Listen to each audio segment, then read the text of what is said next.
Good afternoon. Welcome to the 90 Plus podcast here with Paul, and my co-host is Liam. Hi. Hi there. So what we're going to do today is we are going to discuss just the general what we think about the Scotland's chances in the World Cup. Also, we'll discuss about the domestic game, and then we'll get into the dark horses, who we think will be top goal scorer. Also, as well, we'll touch on who we think the stars are going to be in this World Cup. Review the group stages of it. And also we'll promote our social media channels that we've just recently sort of set up there. So Liam, how are you feeling about the World Cup? This is your first World Cup. Yeah, first World Cup. Obviously Scotland's not been in the World Cup since 1998. Very exciting. You know, myself, I've only seen Scotland play at two major tournaments, obviously the Euros. I've never seen Scotland at a World Cup, so obviously very, very excited of that. Obviously there's a big buzz around the nation and all that. So we're just hoping obviously the boys can pull through and hopefully get into the knockouts. Absolutely. So obviously you've got like a kind of season ticket with Scotland in a sense. You follow all the home games as well. So just to kind of touch on, what was your memories of without Scotland being there in the last 28 years? But what was your first memory as a grown up before the World Cup? What can you remember? My first kind of World Cup of me officially watching it was like 2014 Brazil. Obviously the home game, I think it was Brazil versus Croatia. I think they won like 4-1 or something like that. There was a couple dodgy decisions and stuff like that. It's FIFA, typical FIFA. But it's just like there's all that presence of all these nations all across the world, but there was never that kind of Scottish presence. And as I've got older, I've kind of learned to appreciate Scotland a lot more. Obviously, when I was younger, I didn't really read into Scotland too much. Probably because obviously not been at a tournament for obviously at that time it was probably about 15 years and stuff like that. But obviously, as we got to the Euros in 2020 and then obviously 2024, there's been obviously a big push and stuff like that. And I think a lot of people it did really hit me on like Qatar when we didn't make it. Obviously, we got put out to Ukraine. Yeah. And we actually might not make it. And were you at that game against Ukraine? Yeah, that was one of my first Scotland games. So there was a lot of riding on it, and obviously you can put obviously politics and stuff like that because obviously there's stuff going on with the wars and stuff on back there. But what was important now is the team's kind of growing, and if you look over the full kind of team, there's been a lot more appearances, a lot more experience, and you can see that with the campaign which just happened there. And just hopefully the experiences fall through and they can actually pull through finally to the. So that brings on to the memories. I remember '94. I was only 8 years old. I remember Roberto Di Baggio skying over the crossbar. That's the first memory I always remember. But the one that really sticks out the most is when Scotland were in the World Cup '98. 12-year-old, was at school, rushing home to watch Scotland v Brazil. You're thinking that Brazil team back then is like unbelievable. You're thinking, oh, here we go, we're going to get probably absolutely pumped, to be honest with you. Yeah. Absolutely pumped. But in the game, I watched it. I was actually on the highlights the other day on the BBC YouTube page, and I watched the game, and you know what? The game a go, but the thing is, obviously it's very difficult because that Scotland team back then had John Collins, Dury, Gallagher, Jim Leighton. So they had a very, very experienced team, but obviously we went 1-0 down after 3 minutes. I think it was a corner in, header. Then we got a penalty, which Collins put away. You're thinking, just hang on. A point against Brazil, especially the World Cup, would have been massive start. So that's the one that vaguely I remember about my first experience about the World Cup. Very excited I've always been on my bucket list. I know we go to the States next week, this time next week, we will be there. So it will be exciting times. But just talking about your generation, what do you think this will do for the generation that's never experienced the World Cup? Because obviously I have, not physically, but watched on television. Well, the resurgence of the national team needs to be kind of studied. I think in the last, about 7 years Clark's been in charge now, and I think it is. I don't think we're appreciating where we are now compared to where we were 10 years ago. Under Strachan, obviously, we were competing a wee bit, but obviously we weren't getting to any tournaments and stuff. We'd push close, and then you'd have that odd slip up against obviously kind of Georgia and your Malta, kind of lower nations and stuff like that. But this Clark team, like, they're actually starting to obviously kind of see it through. like I said, we're getting irregulars in now, so that fast experience is obviously building up between the squad. But I think the newer generation are starting to learn to appreciate a lot more now that obviously we've had years of pain and all that. We're getting these players that are finally kind of grafting through. So we just need to hope it obviously passes through to the new generation, and obviously they carry on the kind of passing the mantle kind of thing as well. Well, I was actually seeing a few. They feel like it's more like the last number of years, like 2024, going to Germany, qualifying, and then also qualifying for this campaign, which we'll talk about later on. They feel it's like a club atmosphere when they're away with their country compared to what it's used to be. The thing is, I think, do you think? I mean, I know you're very young compared to me, but but the thing is, do you think, like, I think we've had better Scotland teams than we have this generation. I think that's never qualified. I think personally, but this team do have a good feel about it. I think that in Germany, do you think like we were too negative at times?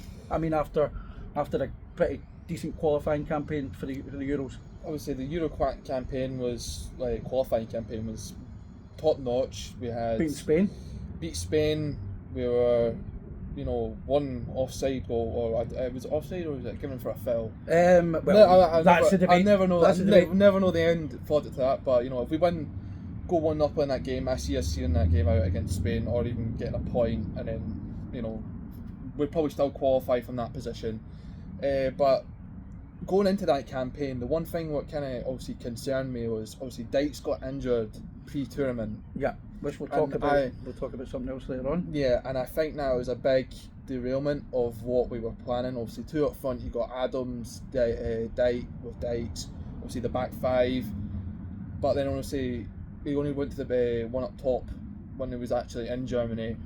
And I think it was just playing too defensive, and then obviously we conceded kind of early. We conceded within the first 10 minutes, and the rest is history. To be fair, I forgot you were actually over in Germany. But I was with you, but yeah, you obviously had tickets as well. You went to 2 matches, didn't you? You went to the Germany game and the Switzerland. Sorry, Hungary, wasn't it? Hungary. Stuttgart. Stuttgart, yeah. So obviously you were in the game, and I remember being in the fan park when Tierney was celebrating after 3 minutes and you're like, right, hold on a minute, calm down. It's only 3 minutes into a game, but yeah, it's going to be exciting. I think Germany was a great experience. I'm sure there's tens of thousands of Tartan Army fans that's going over to the States, and how they get there, we don't care. By plane, train or taxi. Exactly. So we're all looking forward to that next week. But before we kind of touch on, let's look at the domestic season of Scotland. Now, obviously, Celtic were champions. I hate to say that. But at the end of the day, there was obviously a big vibe in Scottish football this season, especially, and you've got to credit Hearts. Hearts have got to get a huge compliment. The reason why it was global. It's a big change up, but obviously Hearts play a big, massive part in this season of making it possible. And obviously Derek McInnes, Tony Bloom, and the investment they've brought into Scottish football. Hopefully, obviously, they'll continue to do so, and obviously other clubs will follow, obviously Hearts' footsteps. But you have to have a big look, obviously, at Celtic and Rangers with the seasons they've had. Rangers are appointing Russell Martin at the start of the season. Yeah. Absolute disaster class from him. But you can argue Celtic was just as bad with Wilfred Nancy, and the board having to bring in Martin O'Neill to obviously save their bacon, which obviously he's pulled through. And you can say other stuff with decisions and stuff as well, but big talking points there. So obviously, so we could talk about VAR. We could be here for hours talking about VAR. Obviously, Hearts were complaining about the penalty against Motherwell. Celtic got the penalty in the last minute, 94 minutes to get the penalty. We could debate that for hours, but when you reflect on it, though, Hearts are obviously, excuse my language, pissed off with regards to what's happened, and that's they've got every right in a sense. A lot of people debate that penalty kick. It divides a lot of opinions. But at the end of the day, if you look at the last 6 games, they only won 2. They were poor away from home. Yeah. So at the end of the day, you can focus on that one decision at Motherwell. But at the end of the day, they were poor in the last couple of months of the season. League form, I think I saw a stat of since the end of January, they only won 1 away game, which was out of 7. Yeah. When you add in the fact that they played the likes of Kelly, St Mirren, where else? Silly Kelly St Mirren, Livy. Obviously, the one at Easter Road, but against 9 men. You know, that's probably inexperienced as you want to put it in a title race, because I don't think any of the players have actually been in a title race before, which is understandable. You know, normally it's just obviously the top 2 in Scotland battling it out and stuff, but maybe next season obviously they'll take that experience. You know, they took it down to the final day, which is obviously not many teams have done that. We've not had a title race go down to the final day for a long time. Not myself, they have it wrapped up. Not really in my lifetime. I've not really seen it, to be fair. You guys are used to winning at your own age. Yeah. Normally I just going into split and stuff, but we've got to touch on, I think Motherwell got a huge credit. I think they were excellent to watch. Probably, in my opinion, the best football side. Obviously, they've lost a manager, which is a big blow to lose. Which is a big blow, because I know Celtic were like them, very truly like with them. There's big debates, they weren't really. But I think Motherwell have to take a huge credit. Falkirk, I think, were excellent to watch as well. That brings me on to obviously the summer. So from a Celtic fan point of view, what do you, obviously we found out, not officially confirmed by Celtic, but Martin O'Neill will be staying on for another season with an option for a second season. Obviously there's a big debate with the board. We'd all be keen not getting appointed, obviously due to him working in Israel. What's your thoughts? Do you think it's the right appointment to keep Martin O'Neill for another year? Yeah, I think it's the most reasonable idea to do. Looking in the manager market, there isn't a lot of experienced managers going. You've got names of Roberto Martinez, obviously like you said, Robbie Keane and Martin O'Neill and stuff. Obviously Martinez is away in Portugal for the World Cup, so if you're Portugal, obviously you're looking to go for a deep run in the competition, possibly winning it, which is into mid-July, isn't it, the final? Yeah, it would be. Well, it's 19th of July, the final, yeah. Yeah, so obviously, and then if you're bringing in Martinez after that, he's probably going to get a contract extension with Portugal if that was to happen, and then, you've got a big full pre-season. So, So do you think Martinez was ruled out because I think Celtic need a manager in now, don't they? Yeah. They couldn't wait. I know Martinez is heavy linked with Maloney, he worked with him in Belgium. As well, like as a kind of like assistant. Yeah. So the thing is, he's got good connections with Maloney, but the thing is, I think Celtic need that kind of. You need it in now to get the foundations laid for, like, obviously playing out the back and stuff like that. It's a big thing playing out the back, and you can't just adjust after 2 or 3 weeks. You're seeing managers in obviously the English Premier League trying to do these fancy passes and all that instantly when they go in, but they don't get the results and then they're getting sacked instantly.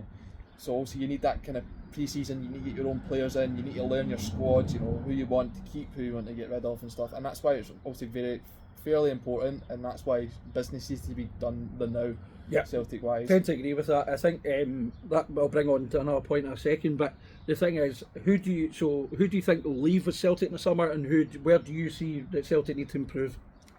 Well, obviously Celtic do need a big clear out. On paper, if I could scrap the full team and stuff from the beginning, I would. I think any Celtic fan after last season would do the exact same. So do you think what got them over the line was Martin O'Neill's experience? Experience and then obviously individual quality. You can't rule out individual quality. I think that's what gets people. I think Maeda, point blank, the last 6-7 weeks of that season, I don't know what happened, but obviously Celtic fans were on his back. Like, how can you go from one season scoring like 20 plus 30 goals last season or whatever it was to this season like really fall flat, and then that last 6-7 weeks, obviously the wonder goal over kick against Rangers was incredible. From a Rangers fan point of view, I thought it was amazing, great goal. Not as good as Chimiti though. I'm only joking, but I think McTominay. But the thing is, Maeda in the last 6-7 weeks were just incredible. So I think that's Martin O'Neill's experience, really. I think he's got to take a lot of credit to get that out of Maeda. No, 100%. Maeda's obviously, you know what you're going to get from Maeda. He'll put away the hard chances, but the easy chances, obviously, he'll miss. But the thing with the squads is they know never to give up. It's built in. They're title winners. They've been, league winners for the last 5 seasons, and obviously they've got that core of champions in the group, like obviously Callum McGregor, you've got James Forrest, Ralston. The experienced guys will also carry the team over the line when they need it the most and stuff. But obviously touching up on obviously kind of rebuilding and stuff, a lot of key players will leave. I don't think it'll be a massive changeover what a lot of fans will expect compared to like for example, Ange's first season. Obviously, The thing is, the football during that Ange was just incredibly watching. Celtic fans will tell you it's the oh, best. it's a once the in a one, lifetime. the ones, yeah. the ones I spoke to said it was the best football they saw in a long time. But the thing is, so back to my question then. So, who do you think will leave, and who do you think what position would you like to see strengthen the Celtic? in summer? So, I think leaving so far, you'll probably put Hatate, Maeda. I think cashing out, you'll probably see Nygren.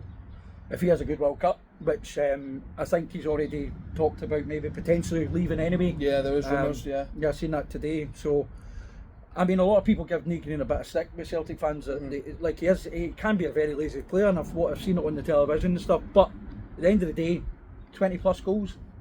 He was Celtic's top goal scorer.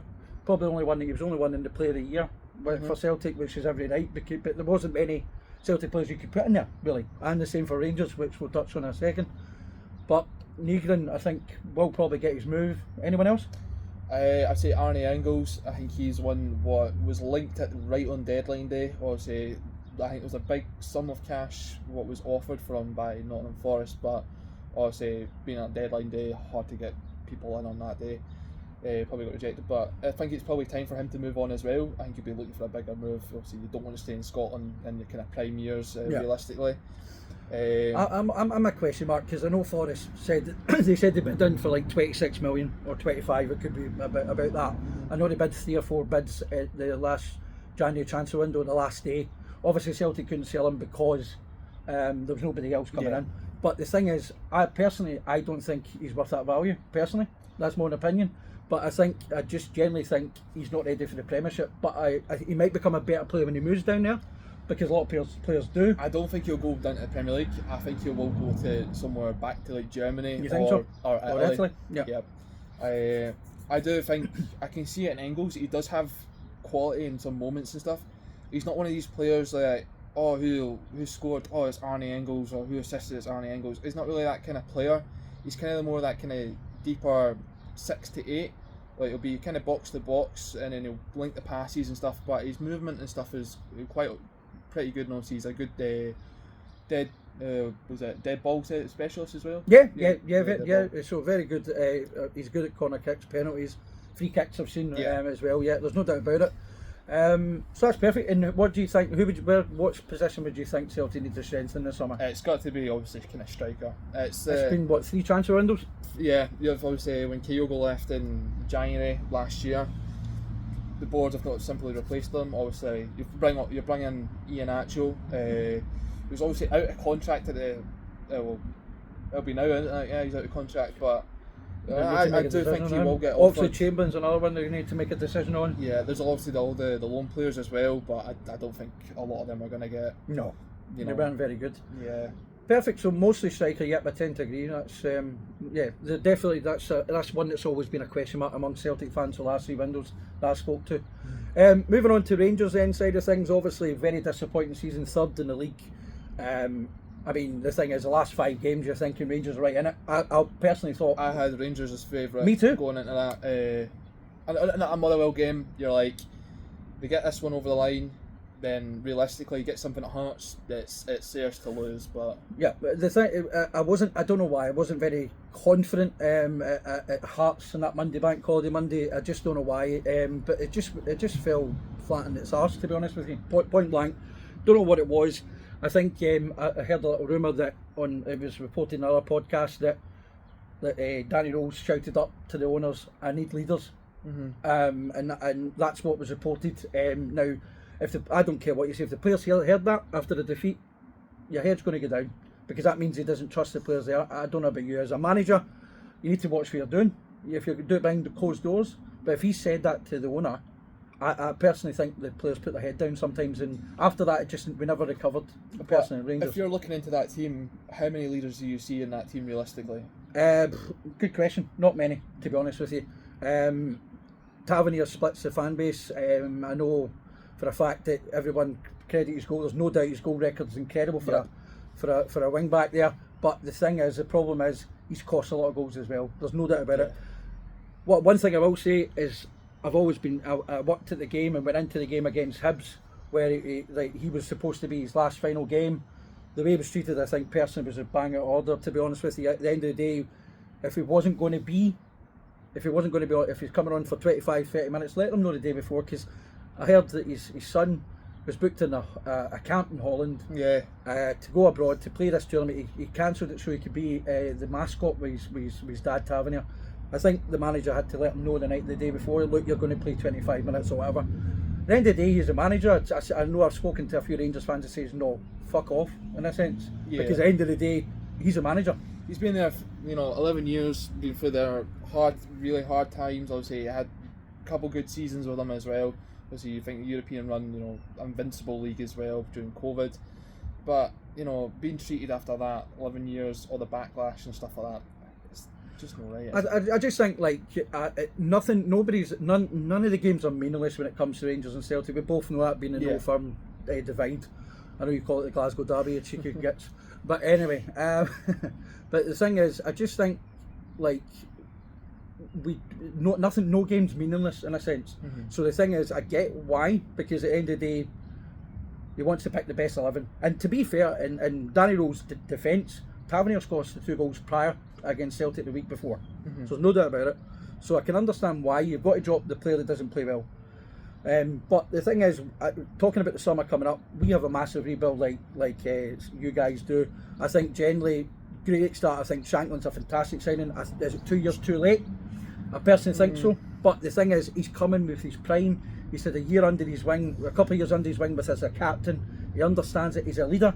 Exactly, 100% he's a leader. And I think what's important is he's had that title experience now as well. He knows how to experience it. Yeah.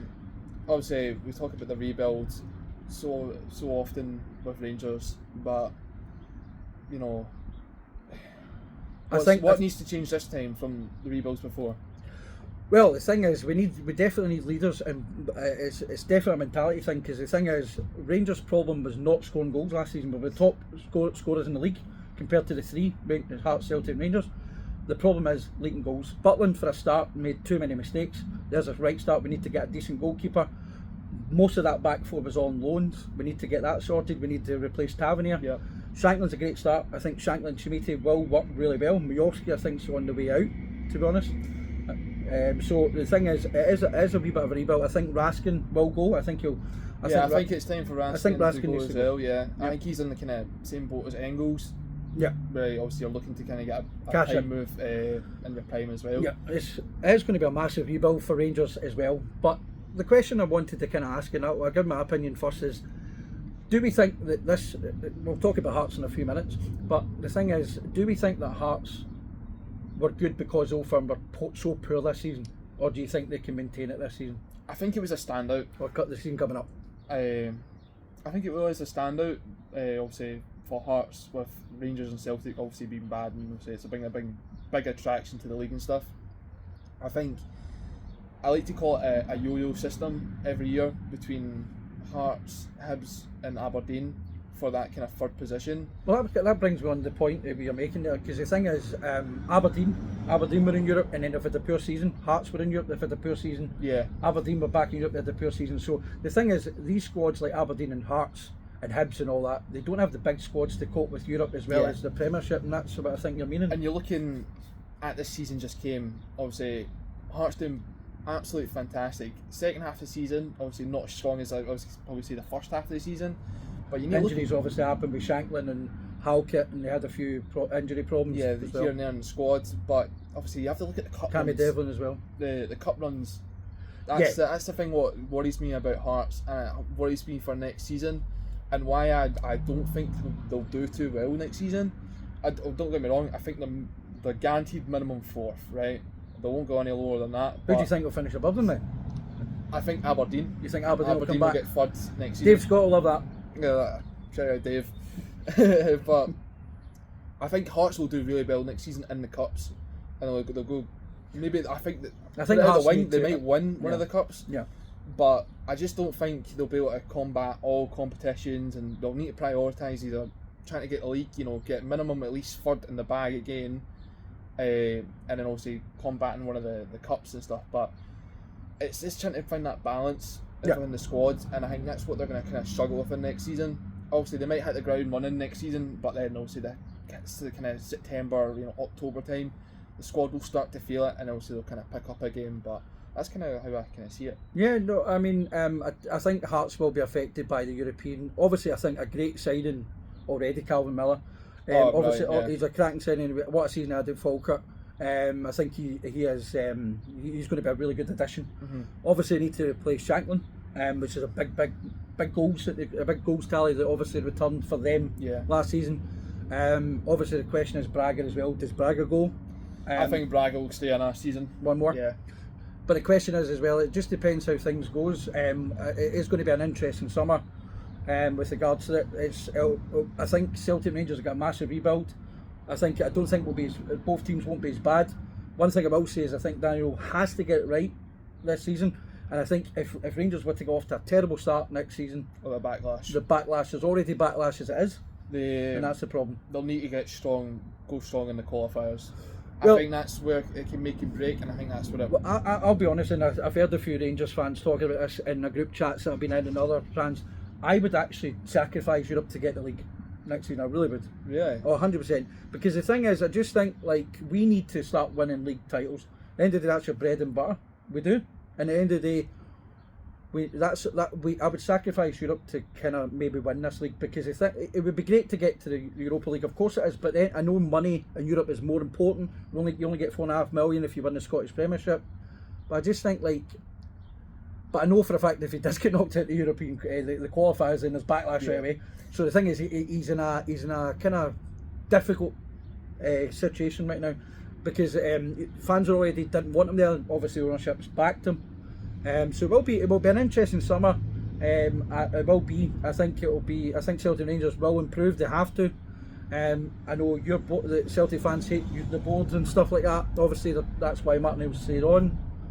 But it will be an interesting summer. But just quickly, without knowing who's going to come in the summer, I'm guessing you're backing your team Celtic. Yeah, I'll say putting Celtic to win the league. Yeah, I can understand that. Martin O'Neill getting a double and stuff like that. I completely understand. But what we'll do is we're going to take a wee quick break, and then when we come back, we'll talk about Scotland's World Cup. Hello there, welcome back to the second part of the 90 Plus podcast. Sorry we've had to come inside because it's been raining, typical Scottish weather. Hopefully we don't get this in Boston and Miami, I'll tell you that. Oh, I don't think we probably will. I think it'll probably be a bit hotter. Yeah, I think we're going to here. burn our arses off probably. Shout out to Kurt Angle in the background. Legend. Anyway, so Liam, what we're going to do is we're going to talk about the qualifying campaign. Obviously you were at all the home games. I think the only one you never went to was Greece. Yeah. I was at that one. Yay! So yeah, and we'll talk about that experience. So let's kick off with the campaign. We kicked off against Denmark, which was the number one ranking side in our group. Talk to us about that. What was your observation of that game that night? So obviously, realistically, if you're looking on paper, we're going to the hardest fixture first. Obviously, Denmark away. I think in the previous World Cup campaign, we got beat there. I think it was It was either 2-0 or we got pumped. I think it was 2-0 if I remember. Yeah. So realistically, you're looking for anything. Obviously, either a point or 3 points. So keep it back tight, low block, and going into that, that's what we got on paper. We did have a couple of good chances. McTominay had one. I'm pretty sure McGinn had a good wee chance as well in that game.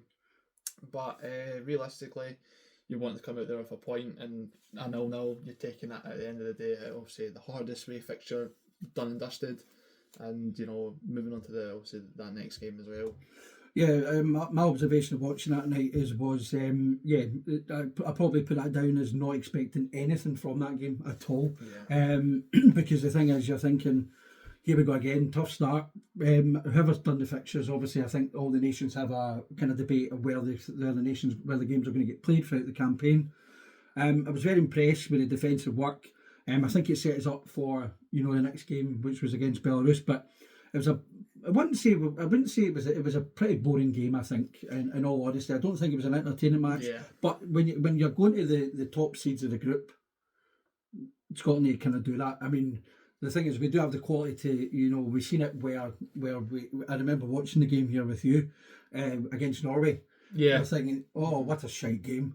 Well, 1-0 to Norway, and then we sneak it the 2 goals at the end with Dykes and Kenny McLean, wasn't it? Yeah. Yeah, and that's the thing is like it's Scotland have got that in them, we know that, but it's just we kind of done our jobs, and it kind of set us up, like I said, for the next game against Belarus. So next one was against Belarus, where we won 2-0. Talk to me what reminds you about that game. How do you think that went? I know Adam scored and then it was an own goal. If I vaguely remember, there was no fans at the game. Yeah, so it was played in Hungary, I'm pretty sure. Yeah, because of the war, wasn't it? Yeah, so obviously going into a game with no fans, you're looking back at like obviously COVID games, it does take a bit effect on players, kind of mindset of going into these games and stuff. Obviously it's between Scotland fans, they like to say Shea Adams only scores against the smaller nations and stuff. Obviously further proving his points, but if you're scoring against lower nations and obviously guaranteed wins, I don't really care about that as long as he's scoring. And obviously the own goal, Billy Gilmore big in the play as well with that. But once again, they can be tricky fixtures against the small, obviously the smaller seeds in the group. Yeah. And ones what we might have not before got over the line. Obviously 2-0, clean sheet. Done a job. Goal difference up and stuff. Compared to the past against obviously kind of Georgia and stuff like that, where it might slip up. And the thing is, there's nothing. You touched on the point of no fans in the COVID days. I mean, there's nothing worse with playing in an empty stadium, and that would have hurt the Tartan Army. We know they follow them home and away. They're the greatest fan base, I think, in the world. We get good reputations. We know what they can bring and encourage these players to kind of get that extra mile and step in games, and that's where it was a wee bit. It must have been tough for them, reminding them of the COVID times, and obviously we experienced the Euros there, which was half capacity back in the day, but the job was kind of done, and I do believe that there was about 14 Tartan Army fans outside that actually got there was. I've seen that in the documentaries. Big up the people who obviously went over to Hungary. Dedication is unreal, even if you can't even get in the stadium and support, but you're still showing your support and stuff for the team is. That's why we get a good rep wherever we go. So then we kind of went to this is a game that I went to, Scotland Greece. I'll give you an observation of the stadium. I was so frustrated that first half. I mean, they just annoyed me, and it was just so negative. Now I know Greece previously obviously played us and they beat us in the Nations League and stuff like that prior to it, so I know how good Greece are, but at home, especially doing the hard work in the opening game against Denmark, you had to beat Greece at home. I thought the first half I was a bit negative. I was actually going off my head, because the thing is, and I thought the best guy on the pitch was Ben Gannon-Doak, and they took him off half time, and I was fuming with Clark. I was absolutely fuming. But the second half, I thought the set pieces, we get 2 goals. We obviously get 2 goals in regards to Christie scored, and then obviously Ferguson, and then Dykes. Goalkeeper obviously made an error in the 3rd goal. I do remember that, but it was a much better second half performance, but there was still that edginess, especially it was a late show. I think we kind of done it from 64 minutes onwards. But it was a very much a late show from us. But the problem was there was always that edginess. I think Greece would have feel hard done by not taking something from that game. They were the better team over 90 minutes for me. 100%, and I think just in general, that camp of this game and obviously the next game was a big... Needed 6 points. Big 6 points, and I think our expectations for, we're going to play glamorous football to get these 6 points, we just did not see it at all. It was about winning though. It was about winning. Obviously you're getting over the line and stuff, but it's the way we were getting over the line. It was just barely, we were scraping the barrel against Greece, just kind of individual moments. You managed to see the game? I know you were working at the time. I got to see obviously bits and bobs, and obviously you see the highlights afterwards now and stuff as well, but just on paper, you need to be a lot better if you're going to compete against teams like that. 100%, and that's the thing is it was a massive win. It was a much improved. They couldn't get any worse in that first half, to be honest with you. It was a massive 3 points. Considering the next game was Belarus at home. Greece are a very good side. I think they would have went away thinking, how the hell have we been beaten 3-1 here? 100%. And that's if I was a Greek fan if you're watching, then that would be, you would be fuming about that because they were the better team. But at the end of the day, Clark has got that mentality where it's all about winning. We're not. And what I was really impressed by the second half, and as much as we talk about in the first part of the show here, is that Clark was very negative in Germany. But at the end of that game, he had 4 strikers on. Yeah. I think at one point, and that's where I was like, wow, he's actually been bold for once. And I really hope he takes that to the States because he needs to be bold.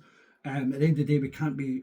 I know if we beat Haiti, then maybe 3 points is enough. But at the end of the day, we still need to still go for it against Morocco and Brazil. We shouldn't respect them, of course. They're 2 great teams, but we can't be negative. And I think it comes down to taking your chances in these kind of moments You as need well. to. Yep. And we've got the players to do it. If you're looking in Especially that, midfield. If you're looking in that Greece game, if you look in that first half, Greece did have chances, especially the one across the goal in the first half. If they take that, then you're looking at 1-0, and obviously they could have got the second in the second half. But obviously, if you take your chances, it can completely flip the game, and that's what I'll say happened with that game there. I mean, we got a kind of Brucey bonus, should we say, with Dykes getting that last minute that goal, and that because there's always that nervousness at 2-1, you know. Oh, 100%. And that's the thing is like you always think like Greece were on when it was 2-1. I do remember it was like 5 minutes to go. You're thinking, no, we're going to screw up. It's going to be a draw. But Dykes anticipated the goalkeeper making on the second. Fair play to him. I know Dykes and Adams splits the fan base. We'll touch on the squads later on, but great 3 points. And that moved us on to the Belarus game. Now, again, you were at this game, and the what the players were saying in some of the documentaries that I've heard, Robertson, especially Robertson, the captain, he said that this is the worst Clark's ever been at half time. He was absolutely furious with the squads. Observing it from home, I think it was a very poor game from our point of view. What was it like in the stadium? It must have been like worrying. Nervy. Obviously, we scored just around at the 10-minute mark. I'm pretty sure it was Adams. It was an offside. He got given his offside, and then obviously VAR check, your classic, and then obviously given. It did settle a wee bit of the nerves in Hamden, but as the game got on, it was just kind of trying to rush that kind of final third pass through to someone, and obviously it wasn't working. You can see the players are starting to get frustrated. You know, say as the players are starting to get frustrated, the fans also start to get frustrated, and you know that it goes on to the pitch, doesn't it? Yeah, obviously if it corresponds to each other, it's not gonna go well, and you can just kind of sense that nerviness. Obviously, the opposition were still obviously in the game as well. Like you can see they were still getting 1 or 2 half chances, and you're like, on paper, this is the easiest game. You should be obviously. No offence, wiping the floor with obviously teams like Moldova and stuff like that. But this proves a point. Now I know it was early on, but we're obviously going to talk about the 2 other games, which was incredible. These 2 games, but the thing is that should hopefully put in prospect that no team is easy. I mean, at the end of the day, this puts into talking about Haiti, which again we'll talk about their chances, what we think about the group stages for Scotland, but. It proves that when Scotland are the underdogs, they perform better than they do when when the expectancy of them winning a match. I think Scotland struggle with that kind of tag sometimes. Mm-hmm. And the thing is, like, we should never ever take Haiti lightly. Yeah, no, I agreed. But moving on to Greece, we went to East Kilbride to watch this game, and we were all kind of thinking, you know what, right, okay. Greece are getting nothing to play for, but at that time, I think, or they still had a slight chance, but they needed. It was a very complicated route. Yeah, I think so. So yeah. Greece needed other results. We started really brightly. I thought Scotland were the best team in the first 20 plus minutes, and then all of a sudden we're 3-0 down, and I'm like, right, okay, so Denmark's going to beat Belarus. I think we spoke at the pub, and we were like, right, okay, so we're going to the playoffs. We're not going to book USA yet. We'll wait on what's going to happen. I think we'll probably go to the playoffs and then get knocked out. That was my observation of it. But the thing is, to get we I do remember, like, obviously was it Ben Gannon Doak and then Christie scored. Yeah. And then we had Trey Adams had a chance. McTominay had a header. They had a lot of chances. And you're thinking, oh my God, it's not going to happen. And this is what I correlate back to, taking chances. Yep. Greece took all the chances, and that's what happens. I think they had 3 shots. So Greece had 3 shots, and every single one went in. If I recall, I think the goalkeeper made an error, didn't he, as well? I'm pretty sure Gordon made an error for them. But I'm no shout. Gordon's obviously been a good servant. Sorry, Gordon. But the thing is, we obviously finished the game. We're thinking, right, we were checking our phones. We noticed Belarus were 2-1 up, and we're thinking, with half an hour to go, I think it was. Yeah, and half an hour's a long time. Especially with Denmark winning 6-0 away from home, I think it was against them. You're thinking, right, hold on a minute. Denmark's definitely going to come back, and then we're going to go to playoffs. And the game against Denmark on Wednesday night, that was it Wednesday night? Tuesday night. And you're thinking, no, here we go, playoffs, we're settled with that. We would have taken that at the start of the campaign, I think, personally.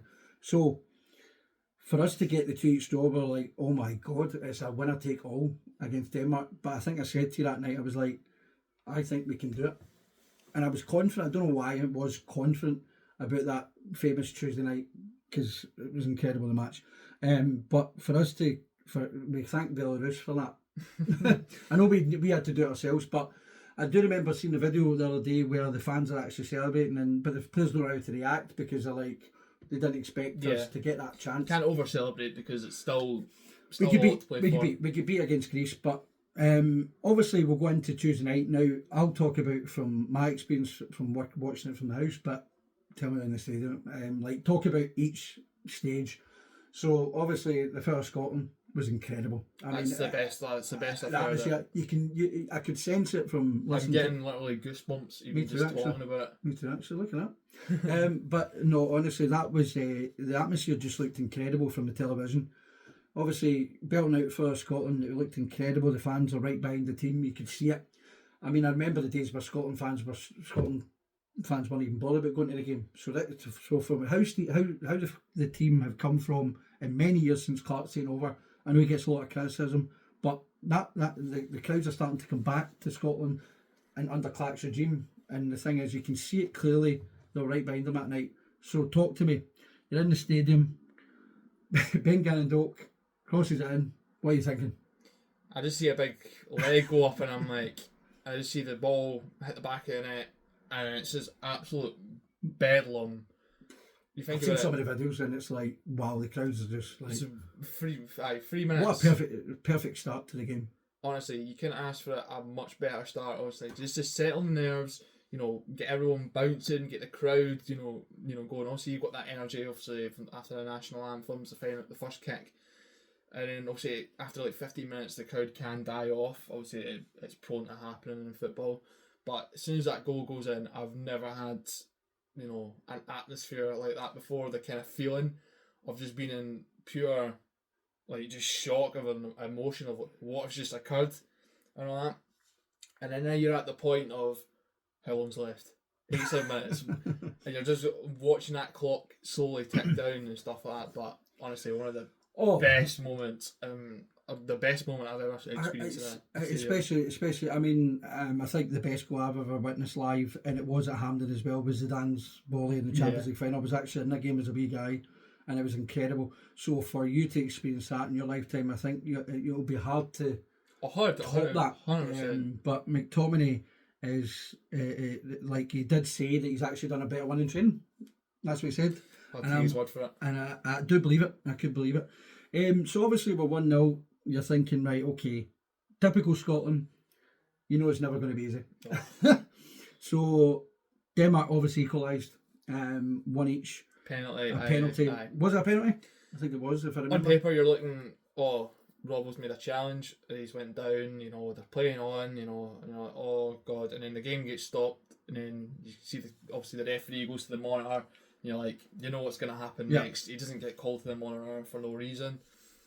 Obviously, a penalty's given, and you're like, oh, and then you're obviously asking for Craig Gordon to, produce another big moment, because it's Craig Gordon. He's full of big moments, but unfortunately he can't say penalties. Surprise. As a Celtic fan, not surprised there. But a good penalty can't take away from Højlund. And then you're getting onto that stage now where it's like, I think he just equalised just after half time. So, he did. Højlund. So you're looking at basically just a full half of, you're just going to have to chuck everything if you're wanting to finally break this. Duck. you need to throw everything at it. Absolutely, and that's the thing is like obviously one each. It's a blow. Still had, as I say, they scored right 57 minutes, so we still had like 30 odd minutes plus, as we will talk about. Then we got a bit of a lifeline. Like it was a second yellow card. Denmark went down to 10 men. Yeah. Then you kind of seen where I was talking about the Greece game, where I think Clark was bold. He obviously brought on Shankland, he brought on Adams, and he kind of started to push. He done what he was too scared to do in Euros. In the Euros, yeah. And that's where I praise, and that's where I hope he can take us into this World Cup. So, obviously, corner kick, we get a corner, we go in, and then Shankland, typical striker goal, which I think we sometimes lack in the Scottish team. I think Shankland just got 6 yard box. A wee 6 yard box. I think set piece is a big thing this World Cup as well for us. So talk to me. You're thinking Shankland scores in the 78th minute. What are you thinking? Well, it's nearly the same as motion as the McTominay one. You're like, oh my gosh, we're 10 minutes away from the World Cup. This is pure madness and all that. Next thing you know, you're turning around. Denmark are on the attack, block, goal. Yeah, you're thinking, here we go. Right, okay, we're going to put our hands up. Let's go for the playoffs.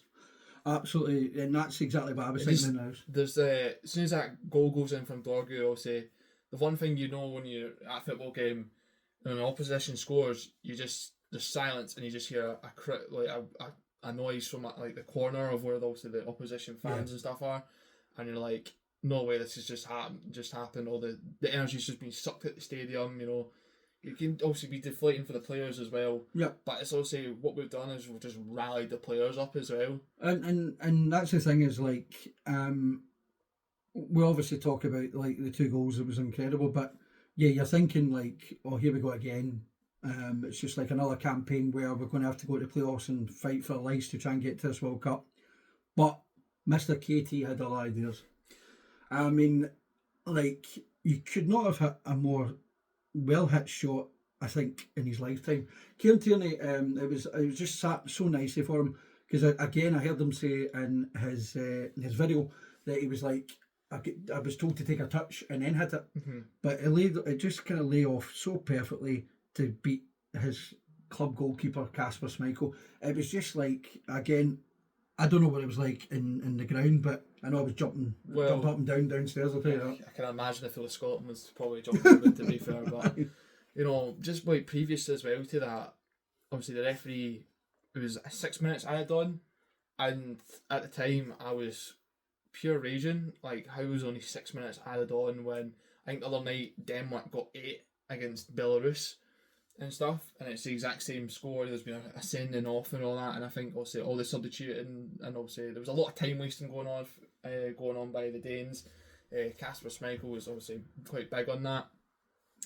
But previous in the game as well, Tierney actually had like a kind of similar shot to that, and it went flying over the bar. Yeah, and that's exactly what I was thinking when I went at that stage. But I can just remember it because I was actually in line with it on the near touchline on the side, and I can just see the ball dropping, and he just hits it, and it just swerves back of the net, and absolute bedlam. I'll never hear a noise in a stadium. And shout out to the commentating on Radio Scotland, unbelievable commentary, and for Kieran Tierney, and also on the BBC Scotland. Honest to God, the commentating, and I think there's shout out to there's two Australian guys that actually does memes for like commentating for all sports, and like they were incredible doing it as well. But honestly, the commentating was just made it so much better. Then we go to the Kenny McLean goal. Obviously we hear on commentating, shoot. I was like, and Clark I think said no, go, and we just get it to the wing. Yeah, I was in the stadium. It's interesting because obviously, like, we heard it on commentary, but was fans wanting Kenny McLean to shoot? No, I was wanting a corner. I was getting it in the corner. Obviously, I think previous, just after we scored, Shankland put it into the corner, and then Shea Adams made a good run. I was like, play him, and I was like, I didn't even see the ball go in. I didn't even see him hit it or the ball go in. And then I was looking at Adams, and the next thing I know, I see the ball in the back of the net. It's pure bedlam. So I think I kind of missed the goal a tiny bit, but honestly. I think I don't think it'll be hard to top three of the best goals I've ever seen in one match. Question is, what's the best out of the three of them? I know one's the most important one, which I think is Kieran Tierney, because at the end of the day, if that doesn't go, we don't go to the World Cup. Did we get that fourth goal? Because Kasper Schmeichel wouldn't be out his line. Wouldn't be out his line. So the thing is, Kieran Tierney is the most important. But in my opinion, I think McTominay has got to be like the best of the three. McTominay's is, you know, when you best ever scoring goal. Do you think? I know you're kind of young, but obviously you think of McFadden, and against stuff as well, France. I think McTominay beats that. I do think. Gemo as well. I think back in the day. Archie Gemo, 1978. I think it's McTominay. Yeah, I think about it. He's better than two Griffiths free kicks against England. If you're looking for scenes, you're on par with that as well with the Tierney. Yeah. 100%. They two free kicks. I was so gutted that we never hang on that game, but McTominay's goal, generally one of the incredible goals I've ever seen, and especially you've seen it live. It'll be talked about for decades to come. Oh, 100%. 100%. So obviously, how did you celebrate? Did you go for a few pints afterwards, or did you, when we qualified, or could you just not believe it? I was in disbelief. I didn't leave the stadium for another half an hour. Did you? Yeah. You stayed there? Sat there, partied with the players, you know, clapped them off, such. Just had to obviously stand back and just, you know, stand for 5 minutes and just soak in what actually happened, you know. Instead of obviously crying from obviously not qualifying for Ukraine and stuff, you're qualifying and you're crying from tears of emotion. You're actually going to this tournament. I'm actually going to see Scotland at a World Cup for the first time. Yep. And you know, I didn't think I would actually see that. Not for another 40 odd year probably, but. And that's the thing is I don't think when 98 obviously ended, I don't think anyone expected it to be a 28 absence. Nobody would have thought that.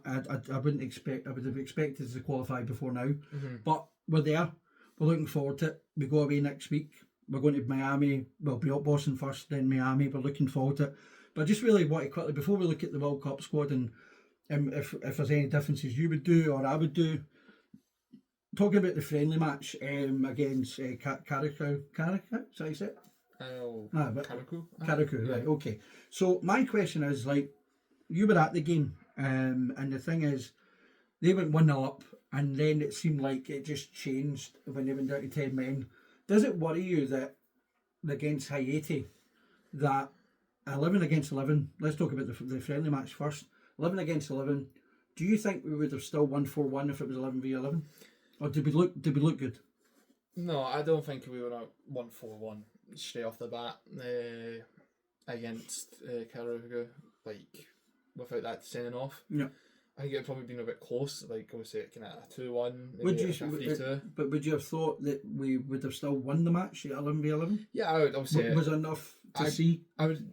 When you're looking at individual quality, compared from us and obviously the opposition, you should be obviously winning it and obviously looking to your senior players to obviously bring you through. And that. Obviously, we don't have McGinn or McTominay playing. Yeah, it was a kind of it was giving minutes to other people, I suppose. Yeah, that's true. Yeah. But obviously, it is kind of worrying the kind of intensity. We didn't play with we wanted to. Obviously, kind of attack. It was kind of lackluster and all that. Obviously, the sending off was a kind of kick up the arse to say we need to get going here. I think as well as the plus points is Shankland. Not a lot of our strikers score goals. It's mostly midfielders. Good thing is Shankland got a couple of goals. Really nice to see Curtis get his first goal for Scotland. Mm-hmm.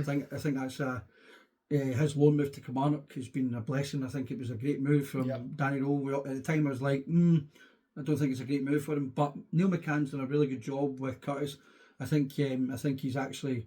If it wasn't for his move to Kilmarnock, I don't think he would have nowhere near the Scotland squad. So for him to come in, and I think he's done really well. He's grasped it with both hands. The move to Kilmarnock, getting to the World Cup.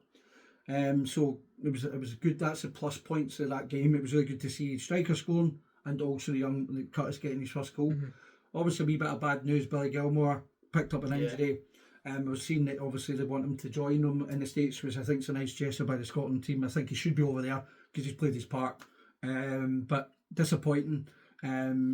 I mean, what did you in the stadium when he went off in a stretcher, didn't he? Or, Yeah. No, he walked off, didn't he? No, Walked off, but then he got up. Yeah. So he obviously went And then down. played on, didn't he? He He got played on. up and he was feeling at his leg, and you could see he was limping. And I he was played like, on a wee bit, right, didn't he? yeah.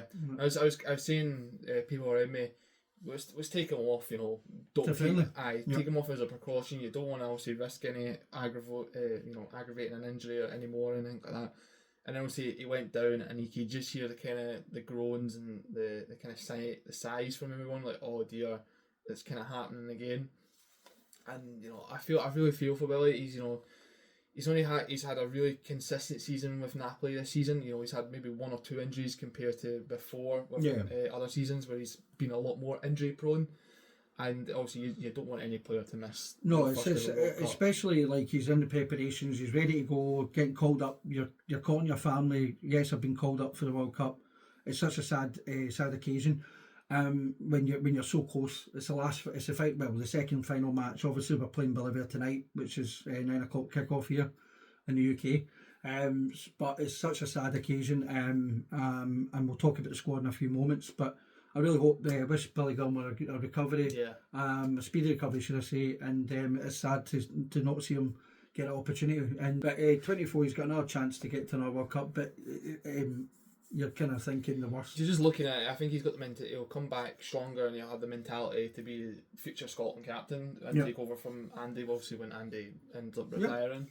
But obviously just sending best wishes to Billy, and hopefully he comes back and hits the ground for the next season with Napoli. 100%. Talking about tonight, just quickly before we look at the squad, what are you expecting? I think it'll be a good test against Bolivia. Yeah, I think it'll be very interesting to see where the squad is. Obviously final preparations. I think he's going to give. He said in his press conference, Steve Clarke, that he is going to give minutes.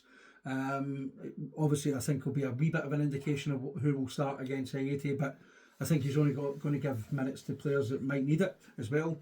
I think it will be a very good test, especially over in New Jersey, which again they've obviously been over right after the friendly last Saturday, getting used to the heat. I've seen some of the videos as well. Yes. It looks scorching over there. Oh, Not looking forward to it. Looks very hot, so I'm probably going to be a different colour by the time I come back. Me too. The climate is going to be a big... Already peeling. Climate's definitely going to be a big impact, obviously, for us playing. But obviously the full squad's going to get used tonight, so it's going to be really interesting to see who does take their opportunities, and I'm interested to see how well we'll practice set pieces. Yeah, I think that's something that looking at Haiti last night, they conceded 2 goals via set pieces to Peru. I heard Peru were really poor in the first half. I've not seen it. I've seen the highlights. I've seen their goal. They're not going to be easy. They're not going to be easy at all. And that's the thing is, like, I think set pieces are going to be key against Haiti. We're proving we can score by set pieces, but the problem is the 3 teams that we're playing are used to the heat. Yeah. I know most of them play in Europe. Some of the players play in Europe, but they're used to that. But what's your prediction? Do you think we can beat Bolivia? Yeah, I think it'll be either a 2-0 or 3-1-1. Right, I think so as well. But I think it'll be probably 2-1. I think we will concede, unfortunately. But yeah, I'm going to go for 2-1. So we're obviously going to talk about the squad. We talked about just kind of breaking it down. 26 players has obviously went to the World Cup, which is fantastic. First time in 28 years, as we touched on earlier on, 1998. So let's talk about the goalkeepers, which is an area where I look at the squad, I look at the 3 of them, and they've not had much game time amongst the clubs. Yeah. Angus Gunn, Liam Kelly, Craig Gordon. What's your thoughts on that? I mean, Craig Gordon, just before you say that, Craig Gordon's, I think, the oldest player at the World Cup. Yeah, oldest player at the World Cup. 43 now, Craig? Yep, 43, yeah. Yep. So he's a lot older than me, nearly as old as you. Well, he's 3 years older than me, excuse me. No, but obviously you're looking at experience with Craig in that department, and with being in the squad, maybe obviously not being tournament experience, but you know what you're getting with Craig Gordon. Big moments, he's going to produce big saves. Obviously he'll maybe have 1 or 2 mistakes in him, but it's very, very rare. Obviously Angus Gunn, he's done brilliant, I think, since he's came into the Scotland squad. He's had 1 or 2 games where I think he had a bit of stick at the Germany game, didn't he? The 5 goals, but I mean, yeah, he made a few errors in that game, but a bit harsh, I think. bit harsh It's for a me. bit harsh, but you know what we're like. We hold all our players to high standards and stuff. And Liam Kelly, he's obviously just there as a kind of reserve keeper, just in case. Well, I was actually hearing as well that Liam Kelly is a very good influence in the in the camp. He's very good because he's kind of experienced it. I know he's not had many game time at Rangers either, but the thing is, he's a good guy to have around, like Craig Gordon is. One thing I will say is I think unlucky Scott Bain that never got called up. No, I think he had a great season with Falkirk. I think he was very unlucky not to be called up. I think he went obviously in a few campaigns prior to it. Very unlucky, but I totally understand why Steve Clarke has choose Craig Gordon. My question is, who's number one for the 3 games, do you think? I think he'll start Gunn for the first game. Yep. Morocco, I would not be surprised to see him play Craig Gordon. Really? Okay. And then go back to Gunn for Brazil. I know squad numbers doesn't really mean much, but I know Gunn's number 1. I think Gordon's number 12. I don't think that means much. I don't think we look too much into that. But I tend to agree. But I do think that Gunn might start all 3 games. I think Gunn is the number 1. I know Craig Gordon started the friendly. Be interested to see who puts in goal tonight. I think maybe Kelly might get a wee appearance. I don't know. I think all the players will kind of get. Yeah. So it'll be interesting. But I just think that Gunn will be the number 1 throughout the tournament as long as we're there. I think Gordon is there to. I hope he gets the time on the pitch. Of course I do. But I just think he's there to kind of influence these youngsters as well. And I think he'll be a great addition, like him and Kelly is trying to do. But no surprise if Gordon does his number 1. But I think Gunn is going to be our number 1 for the 3 games. Yeah. So looking at the defenders, you've got Anne, Hickey, Robertson, Hanley, Tierney, Henry, Suter, Heem, Patterson, Ralston, and McKenna. So kind of a lot of defenders in there. I think that's 2, 4, 6, 8. So there's 10 defenders. He's kind of like bolstered that defence. I can understand why, because obviously Hickey has had a lot of injuries this season. Yep. Patterson's not played much for Everton. So I do understand why he's probably boosted the kind of numbers in defence. I do understand that. Any surprises there, or anyone that's missing, or do you think that's a kind of standard defence? I mean, I think that's your kind of standard kind of defence now. You've got your kind of experience from other tournaments, and obviously you're playing with a kind of back 5. Realistically, I think he's trying to kind of play with the back 4. I wouldn't be surprised if you're kind of seeing the back 4 tonight as well. But I think that's a strong enough group of players. Or some of them are obviously tournament, obviously experienced, and some of them are getting their first ever major tournament. So It's a good mix of both, and hopefully they'll combine. Well, I mean, the thing is, what a lot of people forget is Scott McKenna is playing in Dynamo Zagreb. He won the league this year. So I think he's a good addition as well. I think he doesn't play as much for Scotland. Who do you think the back 5 will be then for that first game? First back 5, I think he would go Hickey, obviously right back, Robertson left back. Yep. I think he'll play Tierney left centre back. Probably you're looking at Grant Hanley will probably starting, because you're thinking that's your kind of main centre back. Obviously this is if we're playing back 5. Yeah. And then obviously between either Suter or McKenna, I think he would probably be looking for McKenna. Do you know who's under the radar? And I've heard he's had a great season. Is Dominic Heem from Wrexham. He's had a really good season. I've not really seen much of him, to be honest with you, so I can't really comment. But just reading reviews that he's actually had a really good season with him. So I don't know. I don't know if he'll get a chance, to be honest with you. Maybe in this World Cup. But the thing is, I'm hearing good reviews about him. But I don't know if he will. I don't think he will get much game time, which is a pity. But do you know? I think he might actually start tonight. I think that's one of the people that Clarke was kind of talking about, where get him in to get some game time. So I think he will probably start tonight. Moving on to the midfielders, Scott McTominay, John McGinn, Tyler Fletcher, Ryan Christie, Lewis Ferguson, Kenny McLean, and Finlay Curtis. We obviously talked about Billy Gilmore, which is a sad state of affairs of him not going to the World Cup. What was your reaction when he called up Taylor Fletcher? Now, you saw him in the friendly.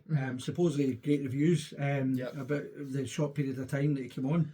But were you shocked when he got the call up? No, I wasn't actually. Oh, okay. Actually, when I seen Tyler play when he came on, was quite impressed. Obviously, he's only had 1 or 2 appearances for Manchester United, so he's not really a fully experienced, obviously youngster at full-time level. But I just thought he looked really sharp. Obviously, there was an odd misplaced pass there, here and there, but you're going to get that with a kind of youngster. It's obviously it's not going to be fully of the Lamine Yamal kind of level and such. But I got that kind of feeling from Tyler that he's gonna step up and he's gonna play a big role within Scotland for the next obviously kind of 10+ year, and I kind of see that as he could be a new midfield partner for Billy Gilmore in the future. So if you're wanting to make him like the midfielder, you obviously a joint like captain, like maybe John McGinn kind of level. Yeah. You're gonna need to start to integrate him into the squad at a younger level, and obviously. Well, I know he's got he's got a brother that plays for England, and a lot of people are saying like they don't want to kind of, because I think his brother's chosen England over us, and the thing is I think he wants to kind of tie him down. A lot of people are saying like, don't yawn and like, baby, what you did? Am I born you enough? Kind of. But the thing is, I think he wants to tie him down, so get him a competitive cap, and then he's obviously tied down. Yeah. Which the thing is, I understand, because I believe that the brother that's chosen England's a bit better than Tyler, but I might be wrong. That's what I'm hearing.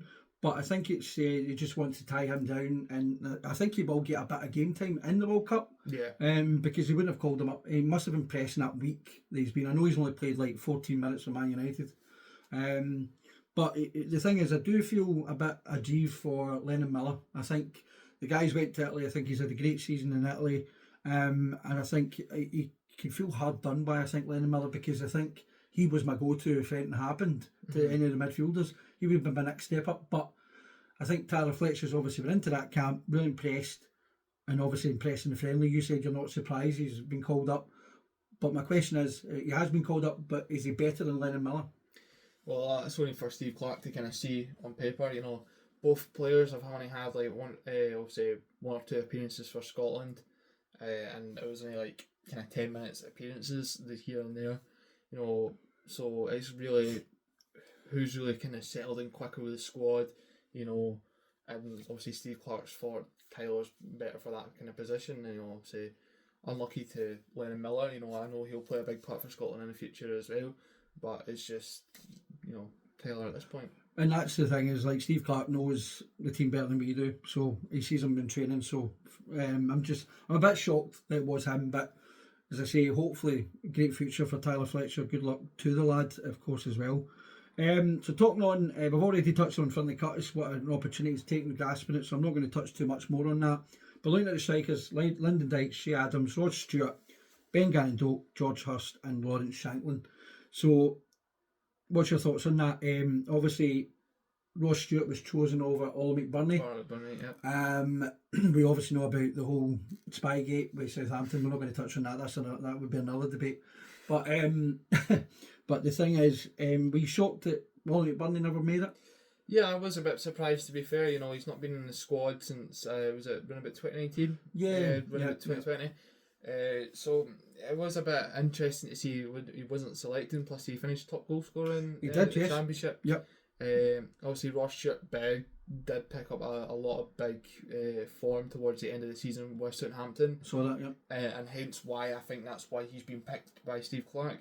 Obviously, when you get into the running in the Championship, there's a lot of tough games. Oh, 100%. When you're talking about playoffs and stuff. I think, was it if I heard correctly, that Ollie McBurney's conversation did out to the media, and Ollie McBurney's not been, he's been a guy that's obviously went out and spoke about, he contacted Steve Clarke why he wasn't in the previous squad. So I think that's something that's probably never really done him. Yeah, well, it's not done him. It's probably done him in a wee bit, in a sense, because Steve Clarke's a very private man. I can get that vibe from him. I might be totally wrong, but he seems like he's a quiet guy. If you don't get on the wrong side of him, because I think Ollie McBurney's burnt his bridges. I don't think he'll get another call up unless the only way he's going to do it is if he apologises for, apologising for. I don't think social media.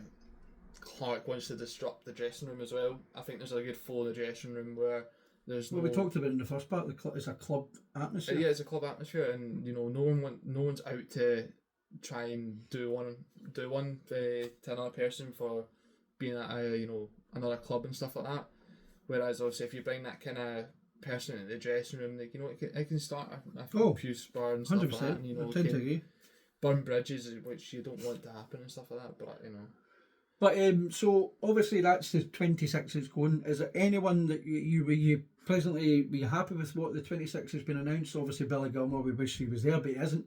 Is there anyone that you can think on the top of your head that you would change, or are you happy with that kind of squad going into next Saturday? I think that's a pretty strong squad. If you had to compare it to the Euros and to now, I would take the World Cup squad. Obviously, vastly much more experience, you know, and you know, yeah, they've just got that experience now. And do you think, obviously we know he went negative in Germany with one up front. Do we think he's going to be a bit bolder and have two up front for all the 3 games, or do we think it's just for 80 and it may be a wee bit more reserved for Morocco and Brazil? So do you think we'll go with the 2 throughout the tournament?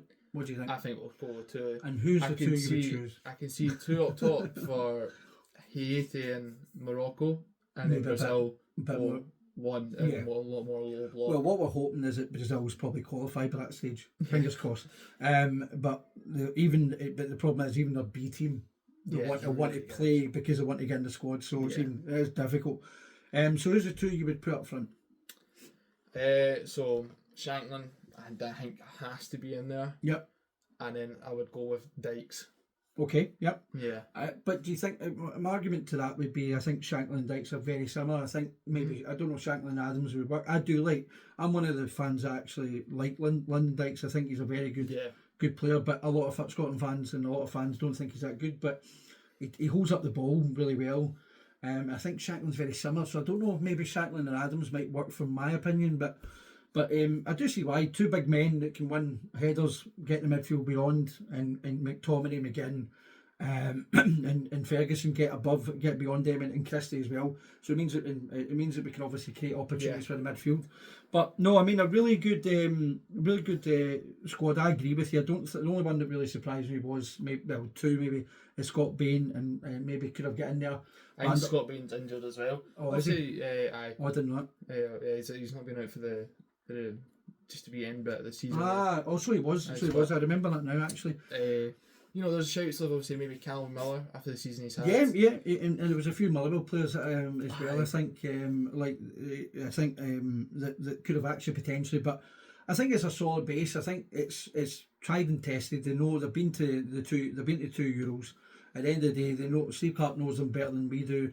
I think it's people that's got loads of experience of playing high levels in England and Italy. Yeah. And also there's in Croatia for Scott McKenna. So they know exactly. He knows what it's players that he knows. He's had them for most of the last 4 or 5 years or whatever. My question then is, what do you think then? What would be a really good achievement? Obviously, we've never had Scotland out of the group stages. So my final question before we wrap up this, because we're going to go and see Scary Movie. What would be a good World Cup for Scotland for us? Obviously to get out of the group stage, but I think that's minimum for every team in the competition. How many teams go out? 6, I think it is. Well, there's 40, so there's 48 in the teams, 32 go through, so we're talking what, 16 go out? Because obviously all the bottom half. Realistically, if 8 out of the 12 best third teams go through. Realistically, if Scotland don't go through, it'll be a national disaster. And that brings me on to the just to add on an extra question here that you've just put in my head. If Scotland don't get through to the qualifiers, we've given Steve Clarke a 4-year contract before the competition. And the thing is, we know what Germany was like. We came back and it was like, no, we need to get rid of him. I even said it. The Nations League campaign after the Euros was very toxic because we did not start the campaign well. Exactly. And a lot of people thought he would obviously kind of walk away. Yep. And then obviously this result start to pick up, and obviously the attention span kind of moved away from Clarke, and it was more of, we need to try and get back on the boat of winning and stuff like that. But it's bold. It's very bold offering. It is bold, and that's and I agree. I think it has to be. We have to get that group stages. I think that's a must. I don't know how many times this week in work I've been doing a predictor, and do you know who we could potentially get in this last 32? I actually don't know. Oh, that smell does not. we could be actually facing Germany again. And guess what? If we actually get through that, we could play France. Oh, you're joking. So if we're going to win the World Cup, we may as well do it the hard way. Ugh, That's all I can say. So Germany is who we could potentially get if we finish third. And I'm like, we can forget about it. But we've got to believe in Steve Clark's Tartan Army. Steve Clark's Tartan Army. Yep. But guys, thank you very much for listening. We will put all the social medias across the link. We will be on like Facebook, YouTube, TikTok, Instagram, and I think that's it. Remind me, is that it? Yeah, that's it. So we will get it across. Like I say, the plan is when we go to America, we'll do some live shows, interview some fans, get their predictions, where they came from, how they got there, we interview Scotland fans, how much money they paid. No, I'm not going to go that person, don't worry, I won't do that. I mean, I know how much I paid, but well, we're both paid, should I say. But listen, thank you very much for listening. Enjoy and have a good remainder of your Saturday. Thank you. Bye-bye. Cheers. Bye. We know we ain't no Argentina, but we got John McGinn, and